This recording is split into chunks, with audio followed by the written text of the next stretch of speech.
معزز ناظرین کرام، سیانے کہتے ہیں کہ وقت کبھی رکتا نہیں۔ جیسا کہ آپ میرے گزرے ہوئے روز و شب سے واقفیت رکھتے ہیں اور آپ کو اندازہ ہے کہ کن حالات میں مجھے پاکستان چھوڑ کر ملک سے باہر جانا پڑا، لیکن جب میری واپسی ہوئی تو بہت کچھ بدل چکا تھا، کیونکہ جب انسان کی شکل و صورت بدل دی جاتی ہے، جب اس سے اس کے رشتے ناطے چھین لیے جاتے ہیں، تو اس کے سامنے ایک نیا ٹارگٹ رکھ دیا جاتا ہے۔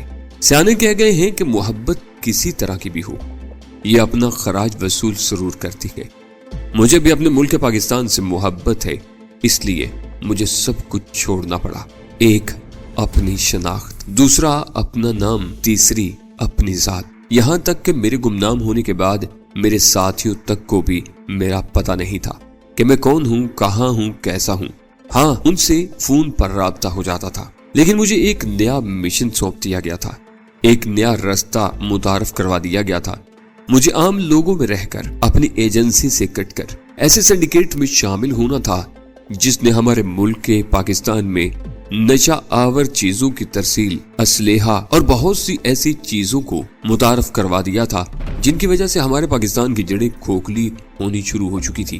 مجھے خاص طور پر اس بات کی تنبیہ کی گئی تھی کہ مجھے کسی طرح سے بھی نہ تو ایجنسی کے کسی بندے سے رابطہ رکھنا ہے اور نہ ہی اپنے ساتھیوں کو بتانا ہے کہ میں پاکستان میں ہوں۔ مجھے ایک نیا گروہ تیار کرنا تھا، اس کے لیے مجھے بذات خود ہی مواقع تیار کرنے تھے اور ایک عام آدمی کی طرح اس معاشرے میں سروائیو کرنا تھا۔ سو اپنی زندگی کے دوسرے حصے کے ساتھ اور نئے نام اور نئی شکل کے ساتھ آپ کی خدمت میں حاضر ہونے والا ہوں۔ میرا نام ڈینی ہے۔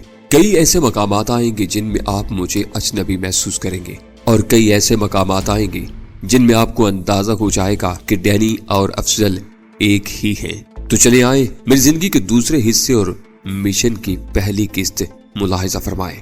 ہم تینوں وسیع اور اس مکان سے ملحق سرسبز لان پر بیٹھے کافی پینے میں مصروف تھے، اور ہم سے کچھ دور پورچ کے کنارے ایک ملازم مستعد کھڑا ہوا تھا کہ ہم میں سے کسی کو کسی چیز کی ضرورت ہو تو وہ فوری طور پر فرمائش کی تکمیل کر سکے۔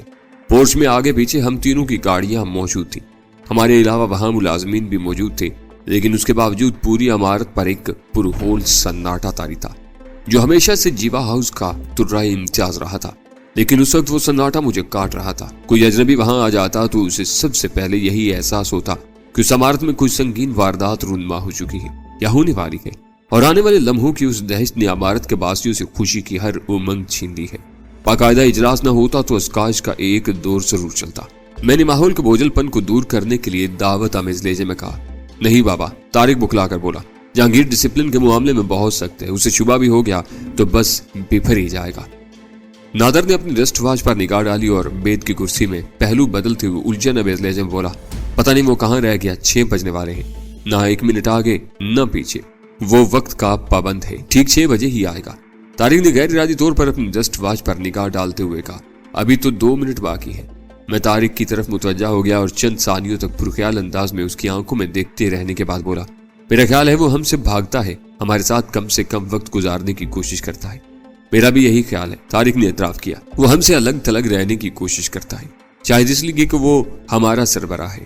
سربراہ ہونے سے پہلے وہ ہمارا دوست ہوا کرتا تھا۔ میں نے انہیں یاد دلایا، لیکن اب یاری دوستی کو وہ بالکل فراموش کر بیٹھا ہے۔ میرا بس چلے تو اسے ہلکی سی سرزنش سے ضرور کروں تاکہ اسے ماضی کے رشتے یاد آ جائیں۔ سرزنش؟ نادر خان یوں ہنسا جیسے میں نے کوئی احمقانہ بات کہہ دی ہو، مگر کس بنا پر؟ محض اس لیے کہ اجلاسوں میں وہ عین وقت پر پہنچتا ہے، ہم سے گپ شپ میں وقت پر بات نہیں کرتا اور میٹنگ ختم ہوتے ہی واپس چلا جاتا ہے۔ مشکل یہی ہے۔ طارق گہرا سانس لے کر بولا، اس کا رویہ ہمیں ضرور چبھتا ہے، لیکن اس کی کسی کوتاہی کی نشاندہی نہیں کی جا سکتی۔ ہم اس کے بارے میں صرف اسی قدر جانتے ہیں جتنا کام کی حد تک ہمارے سامنے آتا ہے۔ ہو سکتا ہے اس کے سر پر اور بھی بہت سی فکریں سوار رہتی ہوں۔ این اسی وقت سیاہ رنگ کی ایک دمکتی ہوئی سیلون کار کھلے ہوئے پھاٹک میں داخل ہوئی اور پورچ میں پہلے سے موجود گاڑیوں کے پیچھے رکی۔ میرے ساتھ ان دونوں نے بھی بیک وقت اپنی ریسٹ واچ پر نگاہیں ڈالی اور ان کے چہروں پر مایوسی پھیل گئی، کیونکہ جہانگیر روایت کے مطابق بر وقت پہنچا تھا۔ میں نے چھیڑ ضرور رہا تھا، لیکن ڈسپلن کا بہت خیال رکھتا تھا۔ اسے دیکھتے ہی میں نے کرسی چھوڑ دی اور ان دونوں نے بھی میری تقلید کی۔ ہم لان سے برآمدے میں پہنچے تو دراز قامت جہانگیر بھی لمبے لمبے قدم اٹھاتا ہم سے آن ملا۔ ہیلو ایوری باڈی، اس نے ہاتھ لہرا کر خوش دلی سے کہا۔ وہ دونوں اخلاقاً مسکرائے اور میں نے دل پر جبر کر کے ہونٹوں کو قدرے پھیلا لیا۔ اس کی طرف سے بڑے پن کا اظہار مجھے ہمیشہ سے کھلتا تھا۔ وہ ہم میں سے تھا۔ برے دنوں میں ہم چاروں ہمدوالا ہم پیال رہے تھے، لیکن ہم سے اپنے احکامات کی تعمیل کراتے کراتے وہ خود سر سا ہو گیا تھا، جیسے پیدائشی طور پر وہ ہم پر مسلط رہا ہو۔ عمارت کے داخلی دروازے پر دو قوی الجثہ اور مضبوط آدمی مجسموں کی طرح استاد تھے۔ ان کے ہاتھ جیبوں میں تھے جو بادیوں نظر ہی میں پھولی ہوئی اور وزن دار محسوس ہو رہی تھی، لیکن ہم میں سے کسی کے لیے وہ نئی نہیں تھی، لہٰذا ہم سب ان کے قریب سے گزر کر اس پرشکو عمارت میں داخل ہو گئے۔ داخلی حال میں جہانگیر ہم سے آگے ہو لیا، جیسے ہمارے لیے وہ عمارت اجنبی رہی ہو۔ میں نے دل ہی دل میں اسے ایک کندھی سی کھالی دی، لیکن عملاً ایک مجبور مقتدی کی طرح اس کے پیچھے نادر اور طارق کے ساتھ چلتا ہوا چند راہداریوں سے گزرنے کے بعد جیوا ہاؤس کے اس مخصوص کمرے میں پہنچ گیا جہاں ایک بڑی سی میز کے گرد صرف 4 ہی کرسیاں پڑی ہوئی تھیں۔ سب کی نشستیں مخصوص تھیں، لہٰذا ہر ایک نے کسی تکلف یا اہتمام کے بغیر اپنی جگہ سنبھالی۔ تمہاری وجہ سے یہ اجلاس 1.5 منٹ کی تاخیر سے شروع ہو رہا ہے۔ اپنی نشست سنبھالنے کے بعد میں نے اپنی ریسٹ واچ دیکھتے ہوئے سنجیدگی سے جہانگیر کو مخاطب کیا۔ مجھے جتانے کی ضرورت نہیں ڈینی، اس کا لہجہ خشک اور سنجیدہ تھا۔ 6 بجے میں یہاں پہنچنا تھا اور میں بر وقت آ گیا تھا۔ اجلاس کی ابتدا یا انتہا کے بارے میں کسی کو مجھے بتانے کی ضرورت نہیں، میں اپنی ذمہ داریاں خوب جانتا ہوں۔ اس کا جواب ضرورت سے زیادہ تلخ تھا، لیکن وہ جو کچھ کہہ رہا تھا بظاہر درست ہی تھا۔ مجھے مجبوراً خاموشی اختیار کرنا پڑی اور میں اپنی جیب ٹٹول کر اپنے دل کو تسلی دینے میں مصروف ہو گیا۔ کمرے کی فضا پر سکوت طاری رہا۔ نادر اور طارق جہانگیر کی طرف دیکھ رہے تھے اور وہ بے پرواہی کے ساتھ سگریٹ سلگانے میں مصروف تھا۔ کچھ عرصے سے ہماری سرگرمیاں مسلسل روبہ زوال ہیں۔ جہانگیر نے سگریٹ کا گہرا کچ لے کر دھواں فضا میں بکھیرتے ہوئے کہا۔ اس کا انداز ایسا تھا جیسے ایک ایک لفظ سوچ کر بول رہا ہو۔ میرا جی چاہا کہ کھل کر اس اجلاس کا مقصد بیان کر کے اس کا بھرم توڑ دوں، لیکن میرے لیے اپنی ہی بنائے ہوئے اس حصار کو توڑنا ممکن نہیں تھا، کیونکہ جن معاملات کے لیے مجھے ایک نیا مشن سونپا گیا تھا، اس مشن میں مجھے ایز اے ورکر اور کبھی لیڈر کام کرنا تھا، اور میں نے یہ تینوں دوست جس طرح ڈھونڈے تھے وہ میں ہی جانتا تھا، اور میں کسی بھی اپنے معاملے سے ان کی دوستی کو توڑنے کا خطرہ مول نہیں لے سکتا تھا، کیونکہ میں جانتا تھا کہ اگر میں نے چھوٹی سی کوئی ایسی بات کر دی جس کی وجہ سے یہ لوگ میرے معاملے میں شبہات کا شکار ہو گئے تو یہ میری جڑیں کھودنے کی کوشش کریں گے۔ ہاں، مجھے یہ بھی معلوم تھا کہ یہ میری جڑیں نہیں کھود پائیں گے، کیونکہ ایک نئے نام کے ساتھ، ایک نئے مقام کے ساتھ، ایک نئے رشتہ داری کے ساتھ جو میں نے اپنا بیک گراؤنڈ بنا کر رکھا ہوا تھا، اس کی وجہ سے یہ لوگ میرے رشتہ دار ڈھونڈ سکتے تھے، میرے بہن بھائی ڈھونڈ سکتے تھے جو میں نے فرضی تخلیق کیے تھے، جن کی وجہ سے آج میں ایک نئے نام کے ساتھ ان میں موجود تھا۔ معاملات کی باغ دوڑ بظاہر اس کے ہاتھ میں تھی اور مجھے ایک معمولی ماتحت کی طرح اس کی کہی ہوئی ہر بات پر توجہ دینی تھی۔ چھوٹے چھوٹے گروپس ٹریڈ میں آ گئے ہیں، نادر خان مدافعانہ لہجے میں بولا۔ وہ جس مارجن پر کام کر رہے ہیں وہ ہمارے لیے ناقابل قبول ہے۔ ہم نے مجبوراً اپنی سرگرمیاں محدود کی ہیں کیونکہ ہم پالیسی سے انحراف نہیں کر سکتے، لوگوں کو راستے سے۔ میں نے بولنا چاہا لیکن جہانگیر شاید اس روز خاص طور سے میری کارٹ پر تلا ہوا تھا۔ وہ میرا فکرہ پورا ہونے سے پہلے ہی بول پڑا۔ جو ہو چکا اسے بھول چاہو کر یہ تھا کہ اس بار اس کا لہجہ نرم ہی تھا۔ ہم یہاں گڑے مردے اکھاڑنے کے لیے جمع نہیں ہوئے۔ میں اس طرح میٹنگ کی وجہ جاننے کا منتظر ہوں۔ اس کے خاموش ہونے پر میں نے گمبھیر لہجے میں کہا، ہمیں کام آگے بڑھانا ہے۔ جہانگیر نے باری باری ہم میں سے ہر ایک کا جائزہ لیتے ہوئے پرعزم لہجے میں جواب دیا، لیکن طریقہ؟ نادر خان نے دلچسپی کے ساتھ سوال کیا۔ اس وقت بھی شہر کے صرف وہی اڈے ہم سے مال لے رہے ہیں جنہیں تھوڑے سے داموں کے مقابلے میں اپنی ساکھ اور رازداری زیادہ عزیز ہے۔ ہم ایک نئی چیز بازار میں لائیں گے۔ جہانگیر کا لہجہ تجسس آمیز تھا۔ افیم، چرس، شراب، ارکے حشیش، مارفین اور پیتھیڈین سب ہی بازار میں ہیں۔ طارق نے پہلی بار زبان کھولی۔ دیسی مال کی بھی سینکڑوں قسمیں ہیں، صرف 20 کے نام گنواتے چلو۔ جہانگیر نے اسے گھورتے ہوئے کہا۔ اس کا لہجہ سراسر تادیبی تھا۔ اوہ سوری، طارق معذرت خواہانہ لہجے میں جلدی سے بولا۔ وہ تو میں نے ایسے ہی کہہ دیا تھا، جب کہنے کے لیے کچھ نہ ہو تو خاموش رہنا بہتر ہوتا ہے۔ جہانگیر ہو رہا، لہجہ قابو میں رکھو۔ اس بار میں خاموش نہ رہ سکا۔ طارق محاورتاً کہہ رہا تھا، تمہیں دخل اندازی کی ضرورت نہیں۔ جہانگیر بگڑ گیا، یہ میری اور طارق کی بات ہے۔ میں نے بے پرواہی سے شانے اچکائے اور اس لہجہ میں بولا، پھر ہمارا یوں جمع ہونا شاید بے سود ہے۔ ہم باہمی فہم و تفہیم کے لیے جمع ہوتے ہیں اور ایک دوسرے کی غلطیوں کی نشاندہی ہمارا بنیادی فرض ہے جس سے روگردانی نہیں کی جا سکتی۔ خاموش رہو، وہ مجھے گھورتے ہوئے بولا۔ اس کی آواز سے غراہٹ ختم ہو گئی تھی لیکن لہجے میں تلخی بدستور باقی تھی۔ مجھے سبق پڑھانے کی ضرورت نہیں، یہ نہ بھولو کہ میں تم لوگوں کا سربراہ ہوں۔ میں مانتا ہوں۔ میں نے سینے پر ہاتھ رکھ کر سر کو قدرے خم کرتے ہوئے گہری سنجیدگی کے ساتھ کہا، مگر مائی ڈیئر سر، اپنی سربراہی کا وقار قائم رکھو۔ تم کسی پرائمری اسکول کے ہیڈ ماسٹر نہیں ہو۔ بزنس میٹنگ میں ہمیں ذمہ داری کے ساتھ حصہ لینا چاہیے۔ اس نے قدرے توقف کے بعد دھیمی آواز میں کہا، بیتول باتیں وقت برباد کرتی ہیں، ہمیں سے کوئی بھی دانستہ وقت ضائع نہیں کرتا۔ میں نے بھی مصالحانہ لہجہ اختیار کر لیا۔ اصل بات یہ ہے کہ جب ہم ایک دوسرے کی نیت پر اعتماد کرتے ہیں تو ہمیں آپس میں طنز اور تضحیک کا رویہ اختیار نہیں کرنا چاہیے۔ چھوڑ دو یار، طارق مجھ سے مخاطب ہو کر بولا، چھوٹی چھوٹی باتوں کی تو اب عادت سی ہو گئی ہے۔ میں کسی کی بات کا برا نہیں مانتا، میں بھی جھگڑا نہیں کر رہا۔ میں نے آہستہ سے کہا، تو بہت فراغ دل ہو، تمہیں کوئی بات بری نہیں لگتی، لیکن مجھے یا نادر کو برا محسوس ہو سکتا ہے۔ میں پہلے بھی کئی بار زبان کھولتے کھولتے خاموش رہ گیا۔ ہم نے باہمی اعتماد کی فضا برسوں میں قائم کیا اور میں اسے برقرار دیکھنا چاہتا ہوں۔ گویا گروپ کا سارا درد تمہارے جگر میں ہے۔ جہانگیر غصے کے باوجود بے بسی کے ساتھ ہنس پڑا۔ میں معاملات کو بگاڑ رہا ہوں، یہ منصب میرے پاس بھی رہا ہے۔ میں نے اسے یاد دلایا، میں جو کچھ کہتا ہوں نیک نیتی کے ساتھ کہتا ہوں۔ جہانگیر میرے چپتے ہوئے ریمارکس پر بل کھا کر رہ گیا، مگر منہ سے کچھ نہ بولا۔ شاید تم کسی نئی چیز کا ذکر کرنے والے تھے، نادر خان نے کہا۔ وہ بہت زیرک آدمی معلوم ہوتا تھا اور تلخیوں کو بر وقت ٹالنے میں خاصا ماہر تھا۔ نئی چیز؟ جہانگیر اپنی جھلاٹ کو پرخیال لہجے میں چھپاتے ہوئے بڑبڑایا۔ ہیروئن ہماری منڈی کے لیے ایک اچھوتی چیز ہوگی، لیکن یہ نام تو نیا نہیں ہے، طارق نے متافعانہ لہجے میں کہا۔ ہاں، جہانگیر نے پہلی بار اس پر کسی برہمی کا اظہار کیے بغیر کہا، لیکن مقامی ٹریڈ کے لیے یہ نام تقریباً نیا ہے۔ ہیروئن جہاں جہاں پہنچی اس کی بے پناہ مانگ ہے، لیکن اس کی رسد ناقابل ذکر ہے۔ اس کی عالمی ڈیمانڈ اور سپلائی میں ایک زبردست خلا ہے۔ پھر ہماری منڈی کے لیے یہ اچھوتی چیز ہوگی، اس کے منہ سے مانگے دام نکلیں گے۔ منہ مانگے دام؟ نادر خان کونیوں کے بل میز پر آگے جھکایا۔ تم جانتے ہو کہ ہمارے یہاں نشہ کرنے والے معاشرے کے کس طبقے سے تعلق ہے؟ ہمارا معاشرہ آسمان سے نہیں اترا نادر خان، جہانگیر نے سگریٹ کا گہرا کش لے کر کہا۔ امریکہ کے خوشحال گھرانوں سے بنگلہ دیش کے ننگے بھوکے دہقانوں تک وہی لوگ منشیات کا سہارا لیتے ہیں جو ناسودہ ہوتے ہیں۔ مغرب میں محرومی کا احساس کچھ اور ہے، یہاں کچھ اور۔ عسر زدہ طبقے کے لوگ کچھ دیر کے لیے خیالی جنت خریدنے کے لیے زیادہ فیاضی سے خرچ کرتے ہیں، مگر یہاں سستے نشے باز بآسانی دستیاب ہیں۔ لوگ انہیں استعمال کر رہے ہیں، انہیں سستی چیزوں سے ہٹا کر ادھر راغب کرنا اتنا آسان نہ ہوگا، نادر نے کہا۔ جہانگیر مانی خیز انداز میں مسکرایا۔ میری باقاعدہ بریفنگ ہوئی ہے، مجھے کامیابی کا پورا یقین ہے۔ شاید تمہیں سمجھانا میرے لیے دشوار ثابت ہو، مگر ہم بتدریج الگ ہوتے ہوتے دوبارہ کیوں اس طرف راغب ہوں؟ میں نے اعتراض کیا۔ اس لیے کہ یہ ہماری ضرورت ہے، جہانگیر نے براہ راست میری آنکھوں میں دیکھتے ہوئے مضبوط لہجے میں کہا۔ نہیں، میں نے اپنے سر کو نفی میں جنبش دی۔ میں نہیں مانتا، آج کے حالات بہت مختلف ہیں، ہم خاصے ذرائع کے مالک ہیں، ان چکروں میں پڑے بغیر بھی اپنی ضروریات اور ذمہ داریاں آسانی سے پوری کر سکتے ہیں۔ تم شاید 7 برس پہلے کے حالات سے آج کا موازنہ کر رہے ہو۔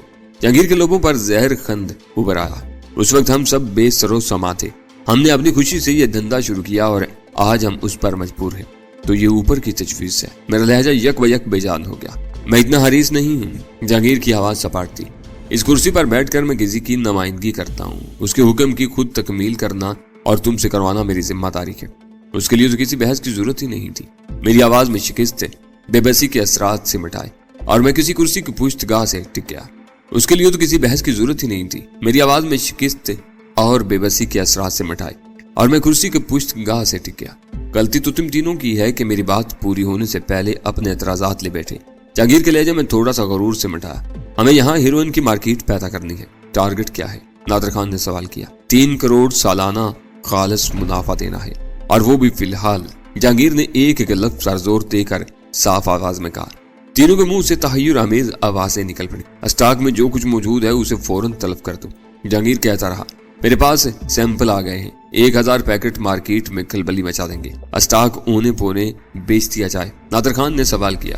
میں شاید اسی لیے تم لوگوں کا سربراہ بنایا گیا ہوں کہ اتنی بات میں بغیر کسی وضاحت کے سمجھ گیا تھا۔ جہانگیر ہنس کر بولا، مجھے معلوم ہے کہ تمہارے پاس خاصا اسٹاک ہے، تم ناک کے سامنے دیکھتے ہو، لیکن اوپر والے لمبی منصوبہ بندی کرتے ہیں۔ ہم لوگ مارکیٹ میں مال نہیں دیں گے تو دوسروں کو کمانے کا موقع ملے گا، قحط میں دام بڑھا دیں گے، گاہک بکھلا جائیں گے اور کوئی توڑ تلاش کریں گے۔ ادھر تمہارے آدمی مفت اور سستے داموں سیمپل لے کر نکل پڑیں گے، انہیں ہر طرف ہاتھوں ہاتھ لیا جائے گا۔ تجربہ بتاتا ہے کہ ہیروئن نئے آدمی کو 6-7 دن میں اور پرانے نشہ باز کو محض 4 دن میں اپنا عادی بنا لیتی ہے، اور اس وقت تک ہمارے پاس کمرشل لاٹ آ چکی ہوگی جسے بازار میں ہاتھوں ہاتھ لیا جائے گا۔ طارق تحسین امیز لہجے میں بولا۔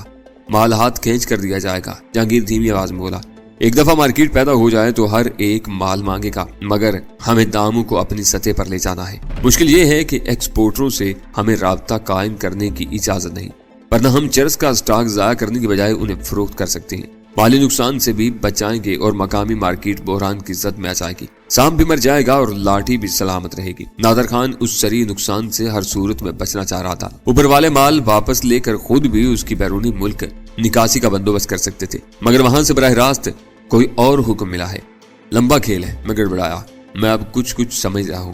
ہمارے پاس کراچی اور مضافات کی 4 ماہ کی ضروریات کا ذخیرہ ضرور ہوگا۔ اس کی ذباحی کا مطلب ہے کہ اوپر والے عالمی مارکیٹ کا بھی جائزہ لے چکے ہیں۔ ادھر بحران آیا تو پہلے ہی حلے میں وارے کے نیارے ہو جائیں گے۔ وہ خود آیا۔ نادر اپنی پیشانی رگڑتے ہوئے بولا، ضرور یہی بات ہے۔ اوپر جو فیصلہ ہوتا ہے بہت سوچ سمجھ کر ہوتا ہے، ہمارے لیے اس میں سر کبانا بے سود ہے۔ بس جو حکم ملے آنکھیں بند کر کے اس پر عمل کرنا چاہیے، آنکھیں بند کر کے نہیں، آنکھیں کھول کر۔ مائی ڈیئر نادر خان، جہانگیر نے کیا لگاتے ہوئے کرسی چھوڑ دی اور ہم تینوں بھی اٹھ گئے۔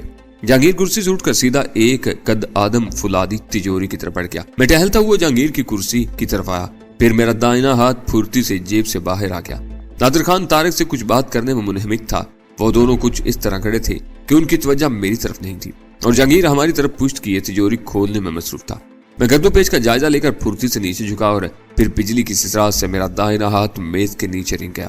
لہذا برباد میں ٹہلتا ہوا ان دونوں کے قریب پہنچا تو نہ صرف میرے ہاتھ خالی تھے بلکہ جیب بھی قدرے ہلکی ہو چکی تھی۔ دھیانی ٹھیک ہی کہہ رہا تھا۔ نادر خان پرجوش لہجے میں طارق سے کہہ رہا تھا، معلوم ہوتا ہے کہ چرس کے بعد اب ہیروئن کا طوفان آنے والا ہے۔ اوپر جو لوگ بھی ہیں وہ واقعی بیدار مغز ہیں۔ چرس کا مقابلہ بڑھ گیا تو ہیروئن لے آئیں گے، لیکن سمجھ میں نہیں آتا کہ مال کہاں سے آئے گا۔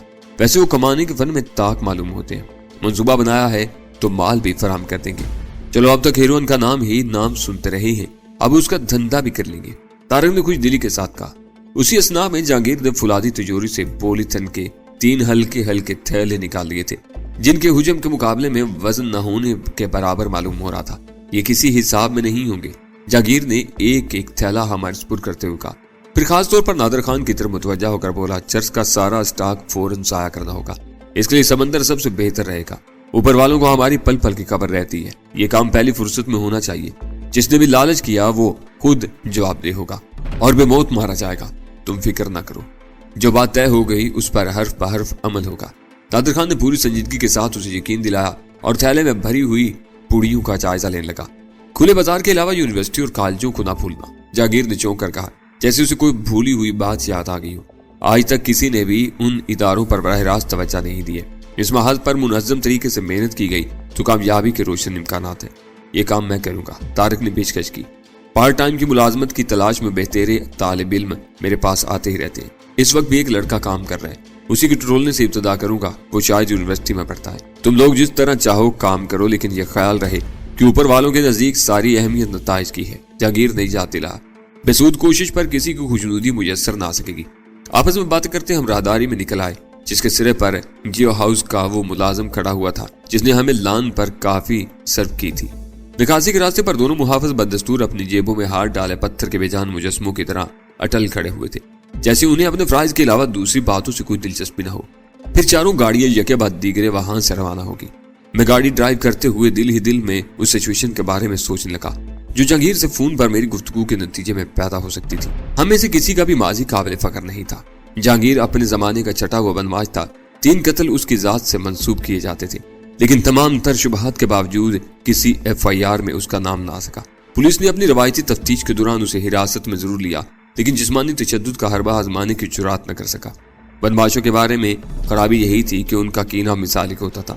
شاید ہی کبھی ایسا ہوا ہو کہ کوئی نامی گرامی شخص تھانے کی زیادتیوں کو قانونی تقاضے سمجھ کر خندہ پیشانی سے پورا ہو۔ اس لیے مار دھاڑ کے سارے پیشہ ورانہ نسخے چھوٹے موٹے چور اچکوں کے مقدر میں آتے تھے۔ جرم کے سنگ دلانہ مظاہرے سے تھانے میں اب ہنسنے والے شرفا عبرت پکڑتے تھے، اور صاحبان قضاء و قدر کے لہجوں میں تلخی پیدا ہونے سے پہلے ہی نذرانے کا اہتمام کر کے اپنی چمڑی سلامت نکال لے جانے کی فکر میں مبتلا ہو جاتے تھے۔ جہانگیر جاہل مگر دلیر آدمی تھا اور مجھ سے اپنی دوستی پر فخر کیا کرتا تھا۔ کراچی میں جب سے ہمارا ساتھ ہوا تھا، ہم نے ہر اچھے برے موقع پر پوری طرح ایک دوسرے کا ساتھ دیا تھا۔ جہانگیر اکثر میرے عملی شعبدوں کے گن گاتا رہتا تھا، اس کا خیال تھا کہ میں لاابالی طبیعت کے باوجود اپنے کثرتی جسم کے ہر عضو سے پوری طرح کام لیتا ہوں۔ ذہانت، مکاری اور چر زبانی کے سلسلے میں وہ تہ دل سے میری بالادستی کا قائل تھا، کیونکہ اس کے برعکس مجھے کالج تک تعلیم حاصل کرنے کے مواقع ملے تھے جو میں نے اپنی الجھن کے سبب ضائع کر دیے، اور کالج کی فضا میں 1.5 سال گزارنے کے بعد کوئی سند لیے بغیر جرائم کی دنیا کی طرف چلایا تھا۔ لیکن اس کے بعد جس طرح میری کایا پلٹی، وہ آپ تمام لوگ میری پچھلی زندگی کے بارے میں پڑھ چکے ہیں۔ جہانگیر کی معرفت میں نادر خان اور طارق سے متعارف ہوا۔ نادر خان آزاد علاقے میں زرعی زمینوں کا مالک تھا جہاں بھنگ کاشت ہوتی تھی، اور وہ اس سے اعلیٰ قسم کی چرس کشید کر کے سرحد پار فروخت کیا کرتا تھا۔ پھر اس کا دل اپنے افغان خریدار کی بھتیجی پر آ گیا۔ وہ بہانے تراش کر بار بار اس کا مہمان ہونے لگا اور آخر لڑکی کو اپنی طرف مائل کرنے میں کامیاب ہو گیا۔ راز و نیاز بڑھتے رہے اور ایک رات نادر خان لڑکی کو ساتھ بکا لایا۔ اسے معلوم تھا کہ اس طرح اس نے ایک دلیر خاندان کو اپنے لہو کا پیاسا بنا لیا، مگر وہ محبت میں اندھا ہو رہا تھا۔ لڑکی کو سیدھا کراچی لایا اور اس سے نکاح کر لیا۔ لڑکی کے مشتعل رشتہ داروں نے نادر خان کے گاؤں پر دھاوا بول دیا۔ زبردست تصادم ہوا، فصلیں جلا دی گئیں، طرفین کے 2 آدمی مارے گئے، کئی مکانات نظر آتش کر دیے گئے، اور نادر خان ان حالات سے بے پرواہ کراچی میں روپوش ہو کر اپنی محبت کے تشنہ خوابوں کی تکمیل میں کھویا رہا۔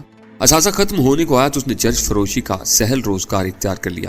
طارق بظاہر شریف اور سادہ نظر آتا تھا، لیکن اپنے دور کا کامیاب ترین چال ساز تھا۔ اپنی لمبی لمبی ٹیڑھی میڑھی انگلیوں کی مدد سے پیچیدہ تحریر اور دستخطوں کی ایسی مکمل نقل کرتا تھا کہ اسے اصل سے الگ کرنا مشکل ہو جاتا تھا، لیکن اسی کے ساتھ وہ کاہل الوجود بھی واقع ہوا تھا۔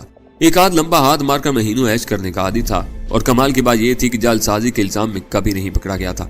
البتہ بظاہر کوئی روزگار نہ ہونے کے باوجود خوشحال زندگی گزارنے کی بنا پر 2 بار چوری کے بنیاد شبے میں حوالات کی سیر کر چکا تھا۔ لیکن ان تینوں کے برعکس میرا ماضی قابل فخر نہ ہونے کے باوجود المناک ضرور تھا، کیونکہ جو ماضی میں نے ان کے سامنے پیش کیا تھا اور جن لوگوں میں مجھے فٹ کر دیا گیا تھا، وہ بھی تمام چیزیں ایک پلان کے مطابق تھیں۔ کیونکہ مجھے پاکستان میں ایک بہت بڑی سنڈیکیٹ کو تباہ کرنا تھا، جس کے لیے مجھے تمام تر اپنے بیک گراؤنڈ کے چھوٹے چھوٹے موروں کو بھی ترتیب دینا تھا اور انہیں اپنی جگہ پہ فٹ بھی کرنا تھا۔ نفیس صاحب نے نہ جانے ایسی فیملی کہاں سے تلاش کر لی تھی جس میں میرا بھی ایک مقام بن گیا تھا۔ میں اپنے والد مرحوم کی دوسری بیوی کی اکلوتی اولاد تھا۔ میں نے جس اسرت زدہ اور پراگندہ گھریلو ماحول میں ہوش سنبھالا، اس کی بنا پر ہمیشہ یہ سوچتا رہا کہ محدود ترین آمدنی اور چھوٹے سے بوسیدہ گھر کی موجودگی میں وہ کیا مجبوری رہی ہوگی جس کی بنا پر والد صاحب نے دوسری شادی کا فیصلہ کیا۔ ستیلی والدہ کو میں نے ہوش سنبھالتے ہی بڑی ماں کہنا شروع کیا تھا۔ وہ بہت تند خو خاتون تھی، اور میری والدہ کے ساتھ ان کا رویہ ہمیشہ جارحانہ رہا۔ یہی حال میرے 2 ستیلے بھائیوں کا تھا۔ وہ نہ میری والدہ کا احترام کرتے تھے اور نہ مجھے منہ لگاتے تھے۔ جب بھی زبردستی ان کے ساتھ کھیل کود میں شامل ہونے کی کوشش کرتا، حقارت سے دھکا دے دیا جاتا۔ یہاں تک کچھ زندگی گزرتی رہی۔ میں بچپن سے جوان ہوا۔ جوانی میں میرے ایک جرم کی سزا میں مجھے جیل بھیج دیا گیا، اور اسی صدمے کو برداشت نہ کرتے ہوئے میری ماں اس دنیا سے چل بسی۔ دوسری ماں ستیلی تھی، ان لوگوں نے مجھے منہ نہ لگایا اور یوں میں کراچی چلا۔ حالات کے بے رحم دھارے میں پے در پے زخم کھانے کے بعد میرے دل میں اپنی محرومیوں اور اپنے ساتھ ہونے والی ناانصافیوں کا پورا احساس موجود تھا، جس نے میرے وجود میں ساری منفی قوتوں کو بیدار کیا ہوا تھا۔ چوری کے مال پر اس شہر نگراں میں عیش کرتے ہوئے شیدے کی تلاش میں بھٹکتا رہا، جو لاہور کی حوالات میں ملنے والوں کا استاد تھا، اور چوتھے روز اس سے ملنے میں کامیاب ہو گیا تھا۔ شیدے کی زندگی کا فلسفہ بہت سیدھا سادہ سا تھا، دھونس دھمکی اور دھاندلی۔ وہ مار دھاڑ سے نفرت کرتا تھا، لیکن اس قدر فتین اور مکار تھا کہ جس کام کا فیصلہ کر لیتا تھا اسے محض زبانی جمع خرچ سے ہی کر گزرتا تھا۔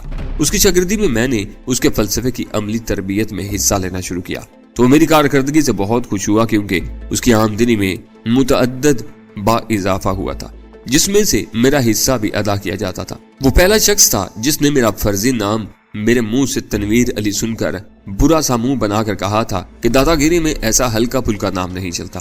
جسم اور کاٹھی کی مناسبت سے میرا نام ڈینی فینی جیسا دھانسو قسم کا ہونا چاہیے، اور اسی دن سے میں نے تنویر علی کی بجائے ڈینی کے نام سے خود کو متعارف کروانا شروع کر دیا۔